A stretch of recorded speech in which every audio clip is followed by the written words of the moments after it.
Bienvenue à toutes et à tous, merci d'être nombreux ce matin pour une session qui a généré pas mal d'intérêt autour de comment réinventer le point de vente grâce au digital. Un sujet somme toute relativement à la mode où beaucoup d'acteurs se posent pas mal de questions sur comment le faire, pourquoi le faire et c'est à toutes ces questions que nous allons tenter de répondre ce matin en à peu près 45 minutes en gardant également du temps à la fin pour toutes les questions que vous pourrez vous poser. Donc n'hésitez pas, si vous avez des questions, gardez-les à la fin du webinaire, vous aurez le temps de les poser dans la fenêtre de chat et je me ferai un plaisir d'y répondre. C'est vrai que finalement pendant très longtemps, on a eu une espèce d'opposition entre d'un côté le e-commerce qui était le petit nouveau, brillant, voilà, l'espèce de petit dernier de la famille qui captait toute l'attention. Et puis le magasin physique qui était le grand frère, un peu ingrat, dans l'âge de l'adolescence, qui avait beaucoup changé et qui n'attirait plus vraiment l'attention de la famille. Finalement, ce magasin physique, il n'est pas mort. C'est une espèce qui est plutôt en voie de réinvention. Et on se rend compte que le e-commerce seul ou le magasin physique seul ont beaucoup moins d'intérêt que le e-commerce, donc le digital, et le magasin physique lorsque les deux sont combinés. Et aujourd'hui, je vous propose de découvrir comment la mise en place d'expériences digitales dans des magasins physiques permet finalement de créer une expérience de marque qui va être omnicanale pour le client, qui va aussi permettre aux distributeurs d'animer le point de vente avec de nouveaux dispositifs et aussi de rendre vos vendeurs plus performants. Avant de rentrer dans le vif du sujet du débat de ce jour, j'aimerais vous présenter Sparko pour vous dire qui on est et de ce fait, quelle légitimité on a pour évoquer ces sujets avec vous ce matin. Sparko, c'est un éditeur de logiciels, de solutions et de services experts qui sont intégralement dédiés au monde de la distribution. Sparko est une entreprise qui est née dans le berceau du retail et de la vente à distance, à savoir Lille, qui est principalement composée d'experts du retail et du web, et qui se targue d'une forte proximité avec ses clients, avec notamment des consultants qui vont être impliqués dans chacun des projets des clients que l'on accompagne. À l'heure actuelle, Sparko va motoriser plus de 150 dispositifs marchands, ce qui est un terme un petit peu barbare, mais pour nous qui sert à caractériser la diversité des boutiques en ligne, enfin des boutiques que l'on peut motoriser avec une solution telle que Sparko. Donc on motorise des boutiques sur le web, sur le mobile, on a aussi des dispositifs commerciaux par email, on a également du digital en magasin et on est présent grâce à nos clients dans plus de 20 pays. Ce qui est une grande force pour nous, c'est notre approche dite Open Innovation. Je vous le disais, on travaille principalement avec des distributeurs. A priori, nous, en tant qu'éditeurs de logiciels, nous ne sommes pas des distributeurs et donc au quotidien, nous n'utilisons pas nous-mêmes nos solutions.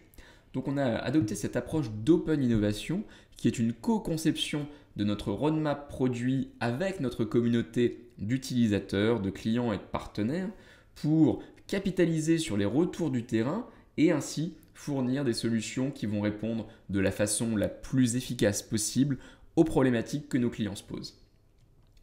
En termes de financement, nous sommes soutenus par un certain nombre de fonds d'investissement qui sont reconnus. On peut notamment citer la BPI, Capitalaria, eSource ou encore Xange. Et qui est Sparko ? Je ne vais pas rentrer aujourd'hui dans une présentation produit, ce n'est pas l'objectif de ce webinaire, mais pour que vous ayez une idée globale de ce que l'on fait, on accompagne nos clients sur 3 dimensions clés, 3 bénéfices clés. On va leur permettre d'améliorer l'expérience d'achat de leurs clients, ce qui est pour de plus en plus de distributeurs une obsession quasi permanente. On va permettre de booster la performance sur les différents dispositifs commerciaux, ces fameux dispositifs commerciaux que j'évoquais à l'instant, qui peuvent être du digital en magasin, qui peuvent être des sites web marchands, des applications mobiles marchandes. Et on va aussi augmenter la productivité des équipes. Aujourd'hui, vous avez besoin de faire plus avec les mêmes ressources et donc nous, on vient permettre à vos équipes de faire plus en un temps identique. Pour ce faire, nous proposons 4 grandes solutions. La première est une solution dite de merchandising qui va permettre de mettre en scène le catalogue produit selon un certain nombre de règles, des règles métiers, des règles statistiques, des règles que vous allez pouvoir customiser et qui vous vont permettre de affiner et personnaliser le merchandising en fonction de vos clients. Une brique dite de recommandation, on va pouvoir pousser des recommandations de produits, des recommandations de contenu ou même des recommandations d'offres sur l'intégralité des canaux de la relation client, même des canaux qui ne seraient pas gérés par Sparko. On a notamment la capacité à se connecter à un certain nombre d'outils de gestion de campagne pour pousser des recommandations personnalisées dans des campagnes sortantes.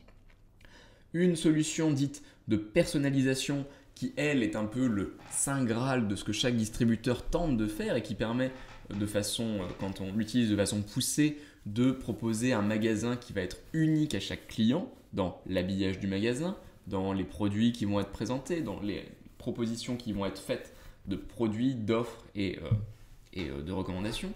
Et enfin, une quatrième brique qui est celle qui nous intéressera le plus ce matin, dite de Digital Store, qui va permettre de digitaliser le point de vente. J'y reviendrai un petit peu plus en détail par la suite, donc passons à la suite. Nous accompagnons des clients finalement dans tous les secteurs d'activité. Le plus grand commun dénominateur de nos clients, c'est d'être des commerçants, c'est de vendre des produits ou des services. On accompagne aussi bien des pure players du web tels que Brandalay, tels que Mode in Motion ou même des pure players de la vente à distance tels que Tout par Gel, ou aussi des gens qui sont des retailers traditionnels qui sont venus au web par la suite. Par exemple, on peut citer les cas de But, de Conforama, de Casino avec leur Drive ou encore de Truffaut. On a une variété de clients assez importante. On est capable d'adresser les clients dans tous les verticaux et c'est ce qui fait notre force. Je vous le disais en préambule finalement, et si vous êtes là ce matin, c'est parce que je pense que vous partagez avec moi ce constat, le magasin est une espèce menacée. Pas forcément une espèce en voie d'extinction, mais une espèce qui est menacée par un prédateur.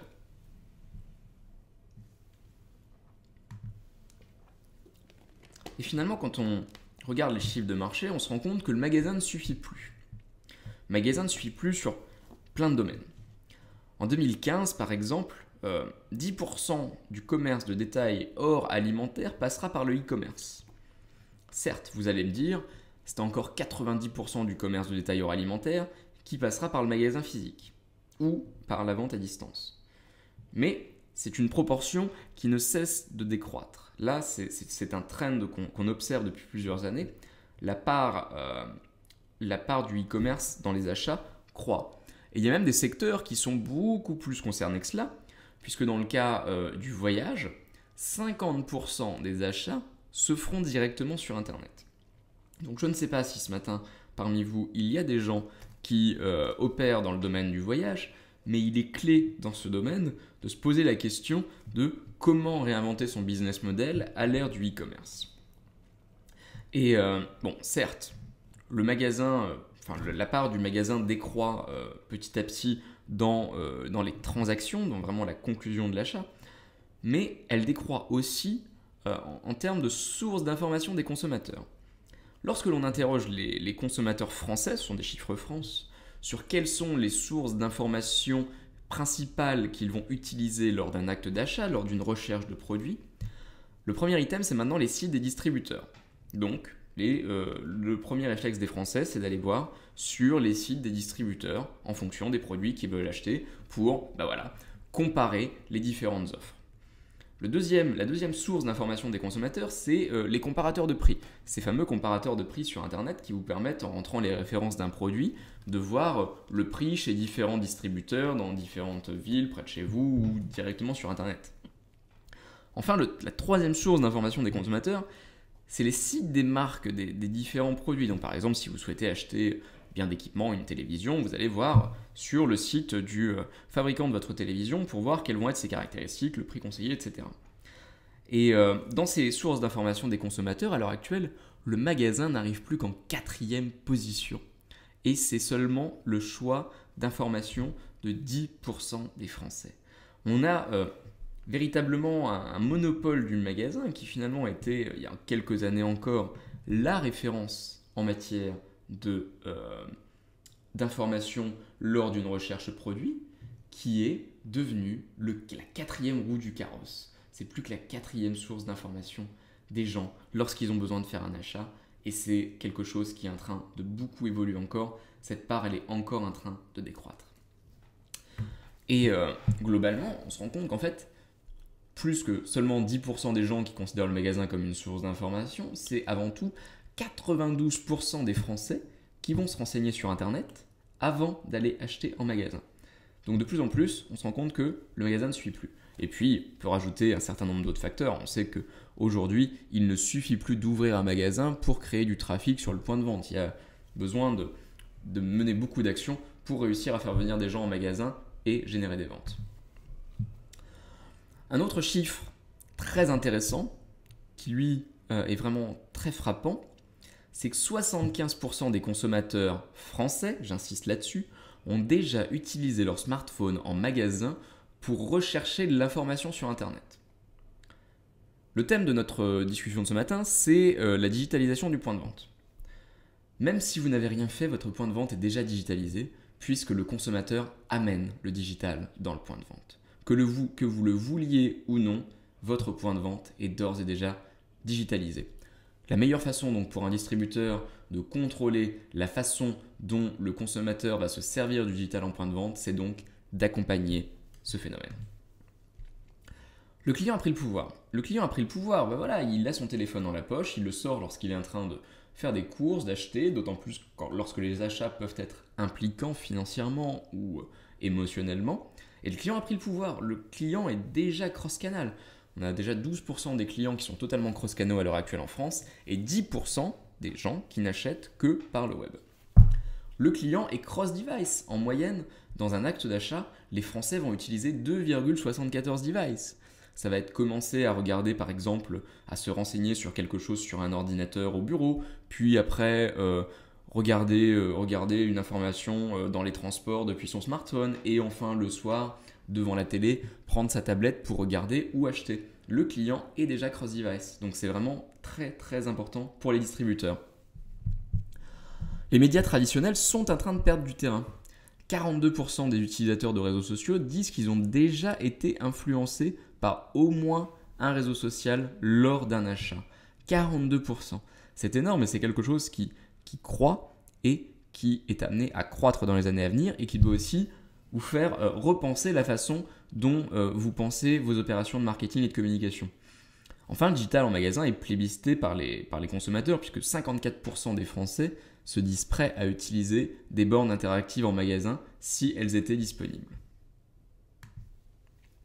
Le client a pris le pouvoir, c'est pas juste moi qui le dis, cette slide de Forrester, elle nous montre que depuis les années 2010, on est clairement rentré dans ce qu'il qualifie d'âge du consommateur, où ce sont les consommateurs qui ont le pouvoir dans l'entreprise, ce sont eux les personnes les plus importantes dans l'entreprise, et c'est eux qui dictent à l'entreprise sa marge de manœuvre. Et étant donné que le client a pris le pouvoir, c'est l'obsession de l'expérience client qui a pris aussi le pas en entreprise chez les distributeurs. Je vous le disais, l'omnicanal, c'est une réalité pour les clients. Les clients commencent déjà par aller sur le site d'une enseigne avant éventuellement de venir dans l'enseigne pour réaliser leur achat. Le comportement dominant maintenant du consommateur, c'est ce que l'on appelle le ROPO. Research online, purchase offline. Rechercher en ligne pour acheter hors ligne. C'est une étude très intéressante qui avait été réalisée par Full Six. 43% des visiteurs d'un site enseigne vont venir acheter dans l'enseigne en moins de 3 mois. Voilà, maintenant on n'a plus un parcours client, mais on a des parcours clients. D'où la nécessité de soigner cette expérience client pour s'assurer que le cheminement du client à travers les différents processus prévus par l'entreprise soit efficace d'un point de vue commercial. Et votre métier en tant que distributeur, je vous le disais, finalement, c'est pas de réfléchir à ce que vous devez faire du cross-canal ou à ce que vous devez faire du digital en magasin, mais c'est de l'accompagner, de le faciliter et de contrôler la façon dont les gens interagissent avec votre marque. Oui, tout à fait, on a une question. Recherche en ligne avec achat en magasin égale repos, c'est cela, oui. Research online, purchase offline. Le double emploi des O peut être un peu induit en erreur. Donc voilà, et donc les distributeurs doivent accompagner et faciliter le cross-canal, la digitalisation du point de vente. Il y a une étude qui est très intéressante qui a été faite qui montre aussi que 78% des consommateurs pensent que les vendeurs en magasin seraient plus efficaces s'ils étaient équipés de tablettes. Sur ce point, je tiens à attirer votre attention sur le fait que la France est un peu une exception aussi dans ce domaine. On l'a vu dans une célèbre chaîne de fast-food qui a décidé de mettre en place des automates de commande pour faciliter le processus de commande et automatiser l'upsell et le cross-sell. C'est quelque chose qui est moins bien perçu dans d'autres pays, mais qui en France fonctionne très bien. Donc je pense qu'à ce niveau-là, la France peut être un laboratoire d'idées et de pratiques sur la digitalisation du point de vente parce qu'on a un contexte qui le rend favorable et qui le permet de façon plus poussée que d'autres pays.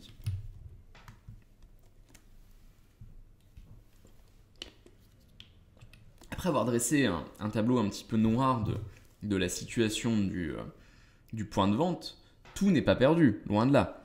Et en l'occurrence, le digital vient au secours de ce point de vente pour lui permettre de se transformer et de réussir les mutations qui sont nécessaires.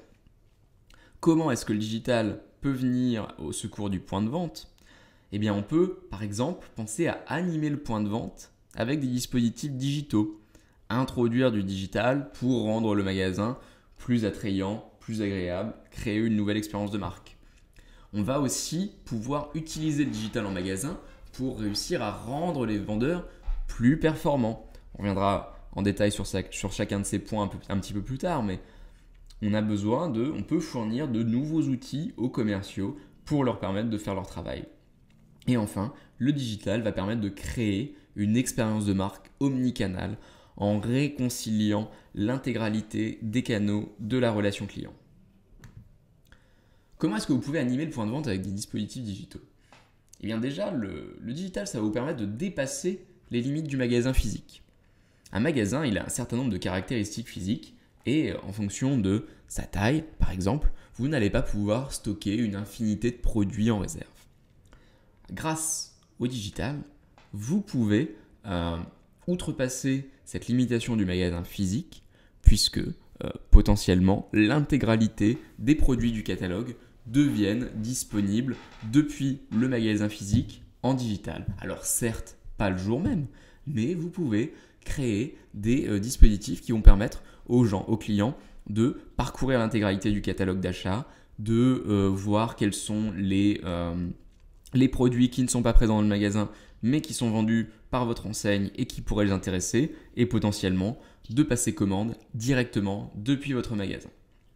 Vous allez, avec le digital aussi, pouvoir proposer une expérience qui va être ludique, interactive et surtout cohérente. La cohérence est quelque chose de très très important.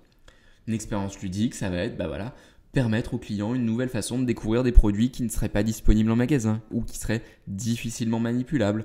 Donc ça peut être créer des vitrines interactives, créer des choses qui vont interagir avec lui.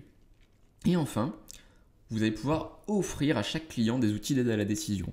On sait que les gens ont toujours besoin d'être rassurés, que généralement le vendeur n'est pas la personne qui est le plus crue par les clients, donc qui a besoin d'autres éléments de réassurance. Sur Internet, les avis de consommateurs sont un très fort élément de réassurance. Et bien par exemple, le digital en magasin peut vous permettre de mettre à disposition des clients des dispositifs qui vont permettre de comparer des produits, de lire des avis de clients et ainsi être sûr de faire le meilleur choix pour être sûr que à la fin, les gens sortent du magasin avec le produit qu'ils avaient besoin d'acheter. Je vous le disais, le deuxième grand avantage du digital en magasin, ça va être de réussir à rendre les vendeurs plus performants. Aujourd'hui, on se trouve dans une situation globalement aberrante puisque, je vous le disais, 92% des Français se renseignent avant d'aller en magasin. Donc les gens ont une idée assez précise de ce qu'ils veulent acheter en fonction du bien qu'ils décident d'acquérir. Et ils arrivent en magasin avec déjà beaucoup d'informations sur le produit qu'ils ont repéré ou sur des produits connexes. Et donc on se retrouve dans une situation très inconfortable où finalement le client a plus d'informations et de connaissances sur le produit que le vendeur. Donc, le digital permet de renverser la vapeur en donnant de nouveaux outils pour les vendeurs pour les rendre plus performants. Le but, ce n'est pas de les remplacer par des machines, mais c'est de leur donner de nouvelles façons de répondre à toutes les questions et les objections des clients. Donc ça va être de réussir à leur permettre d'accéder à toute l'information produit pour être sûr de répondre à des questions qui peuvent être parfois très techniques. On connaît des gens qui s'amusent à aller dans les magasins pour essayer de piéger les vendeurs. Ça va permettre aussi d'orienter les clients vers des produits qui vont être des produits complémentaires ou des produits de substitution. C'est les fameux upsell et cross-sell que l'on connaît bien. C'est réussir à proposer aux gens les accessoires qui vont avec les produits principaux. C'est réussir à aiguiller le client vers un produit de substitution si le produit qu'il souhaitait n'est plus disponible. Et de façon ultime, le but de tout cela, ça va être de réussir à assurer la transformation de chaque interaction pour que le vendeur ne soit pas désemparé de sa fonction de vente, mais réussir à lui permettre de closer chaque vente. Enfin, je vous le disais, le digital en magasin va permettre de créer une expérience dite omnicanal. On va réussir à personnaliser l'expérience d'achat selon la connaissance que l'on a du client, pour peu que l'on puisse réconcilier un client avec un identifiant unique qui permette de récupérer l'intégralité de ces informations. Donc ça peut être par exemple utiliser un numéro de fidélité, utiliser une adresse mail. Mais voilà, vous allez réussir à capitaliser sur l'intégralité de la donnée client que vous avez pour leur proposer une expérience d'achat personnalisée également dans le magasin. Vous allez pouvoir aussi permettre à vos clients de finaliser un processus qui va être commencé sur un autre canal. Imaginons que vous soyez sur un achat qui soit globalement très impliquant. Vous commencez à préparer votre panier et puis vous avez peut-être envie de pouvoir aller en magasin pour en discuter avec un vendeur, confronter vos choix avec les informations que le vendeur peut vous apporter et, de façon ultime, terminer ce processus d'achat sur un autre canal. Commencez par exemple tranquillement chez vous sur votre ordinateur, sur votre tablette, sur une application mobile et puis terminer la vente en magasin. Et enfin, en tant que distributeur, vous allez pouvoir bénéficier de synergies en animant les canaux en cohérence. Voilà, on n'est pas forcément dans une stratégie différenciée par canal ou dans une réplique pure d'un canal à l'autre, mais c'est réussir à animer tout cela en synergie avec une vision pilotée et unique.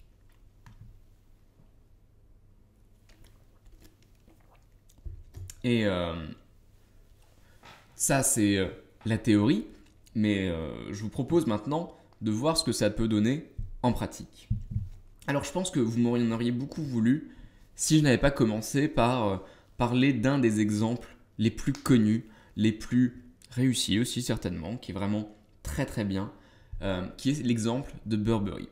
Burberry, marque de luxe. Le luxe est toujours un petit peu frileux sur le digital, mais Burberry, qui était dirigé par Angela Arendt, a été un des pionniers de la digitalisation du point de vente. Ils ont commencé donc par digitaliser leur flagship de Regent Street à Londres, qui est un magasin sublime et très impressionnant. Donc le magasin est digitalisé. Vous avez au milieu de la photo, là par exemple, ce très grand écran qui change et qui peut interagir avec les clients. Et surtout, tous les vendeurs dans le magasin sont équipés de tablettes qui leur permettent de rechercher les produits que les clients veulent voir, veulent essayer, voir quelles vont être les tailles, les coloris qui vont être disponibles dans le magasin, éventuellement orienter les clients vers d'autres produits ou alors réussir à commander les produits pour que si un produit n'est pas disponible dans le magasin, puisse le trouver ailleurs à Londres ou le commander pour vous le faire livrer directement chez vous, notamment, ce qui peut être très pratique, notamment lorsque vous êtes juste de passage. Donc ça, ce n'est pas un exemple de client que l'on accompagne, mais c'est un très bon exemple de digitalisation du point de vente qui se fait en cohérence avec la marque.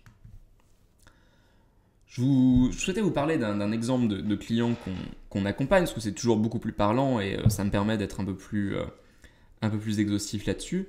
On accompagne notamment le distributeur But qui a décidé de se rapprocher de ses clients. Le monde de l'ameublement a un souci, globalement, lorsqu'il s'agit de s'implanter, c'est qu'ils ont besoin de surfaces qui sont globalement assez grandes. ce qui est parfois difficile à trouver, notamment en centre-ville, et Paris est un très bon exemple de cela, parce qu'il y a finalement assez peu de grandes surfaces disponibles, ou en tout cas elles sont très chères, et donc du coup la rentabilité du magasin ne serait pas assurée. Donc But a décidé de créer une enseigne qui s'appelle But City, qui est un format qui est plus proche de ses clients.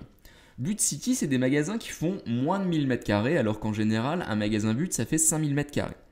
On se rend bien compte, disant cela, qu'entre 1000 et 5000 m², on a tout de même une énorme différence, et que de ce fait, on ne peut pas présenter la même chose. Il y a même un exemple qui est encore plus frappant.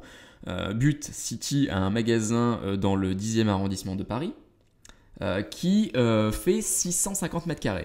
Leur magasin du 10e arrondissement fait 650 m².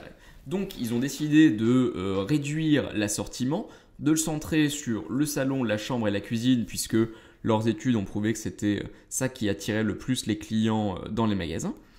Et le dispositif digital en magasin va permettre de commander le reste de l'assortiment grâce à des bornes ou des tablettes qui équipent les vendeurs.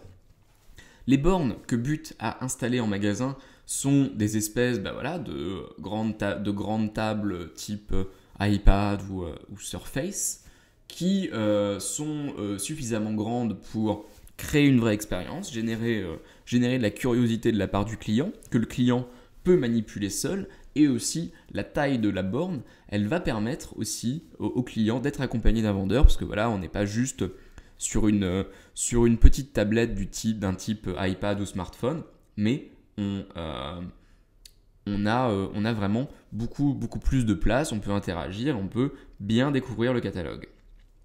Ces bornes et ces tablettes elles vont permettre de parcourir l'intégralité du catalogue de But, commander le reste de l'assortiment, et puis la transaction se fait directement dans le magasin.